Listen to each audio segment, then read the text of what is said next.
তিস্তা নদী থেকে বালু উত্তোলনকালে ট্রাক্টর জব্দ করেছে ভ্রাম্যমাণ আদালত, জেল ও জরিমানা আদায়। লালমনিরহাটের হাতীবান্ধা উপজেলার পাটিকাপাড়া ইউনিয়নে তিস্তা নদী থেকে বালু উত্তোলনের সময় একটি ট্রাককে আটক করে ভ্রাম্যমাণ আদালত। এ সময় ট্রাকটি বালু নিয়ে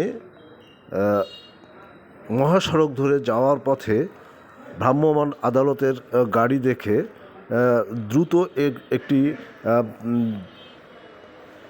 চাতালের পাশে বিল্ডিংয়ের সাথে ধাক্কা দিয়ে রেখে ড্রাইভার পালিয়ে যান। এ সময় ট্রাকটি আটক করে ভ্রাম্যমাণ আদালত, জব্দ করে নিয়ে আসে হাতীবান্ধা থানায়।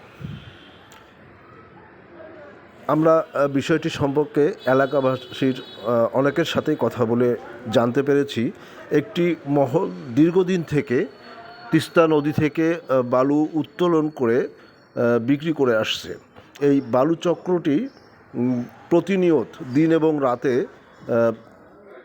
ট্রলির মাধ্যমে বালু উত্তোলন করে বিক্রি করে থাকে।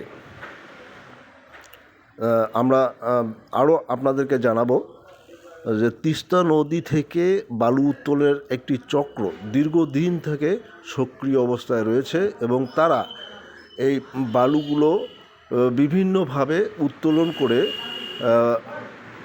বিক্রি করে থাকে। আমরা এই ব্যাপারে আপনাদেরকে আরও জানানোর চেষ্টা করব যে আমরা যতটুকু জানতে পেরেছি, হাতীবান্ধা উপজেলার সেন্দুন্না, পাটিকাপাড়া, ডাউয়াবাড়ির প্রায় 6টি পয়েন্টে এই বালু চক্রটি সক্রিয়।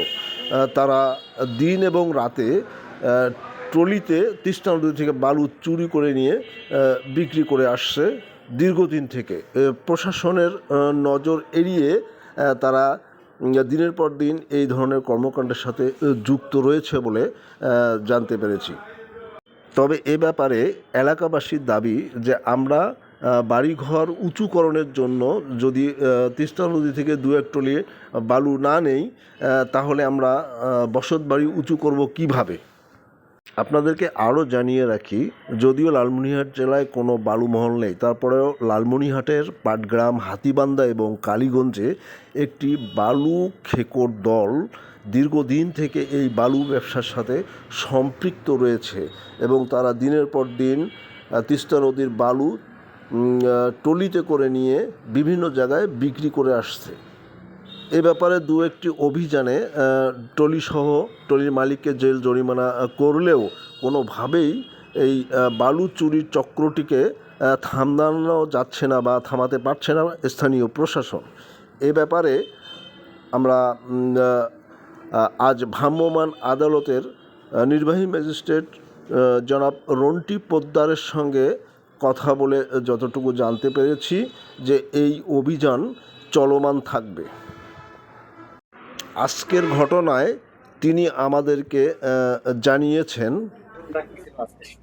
আচ্ছা, আমরা নিয়মিত ভ্রাম্যমাণ যে অভিযান এটা পরিচালনা করছিলাম, এই পরিচালনা করে আমরা দেখতে পারি যে একটি বালু বোঝাই ট্রাক্টর সেটা আর কি বালু নিয়ে যাচ্ছে। আর তা আমরা তাদেরকে থামার জন্য ইশারা প্রদান করলে তিনি না থেমে গাড়িটি স্টার্ট বন্ধ না করেই তিনি আর কি পালিয়ে যান এবং এখানে একটি চাতালে আর কি এই গাড়িটি আর কি হয়। আপনারা দেখবেন যে কতটা ঝুঁকিপূর্ণভাবে সে গাড়িটা রেখেছে। আরেকটি হলো এখানে বিদ্যুতের ট্রান্সফরমারে আর কি আঘাত লাগতে পারতো।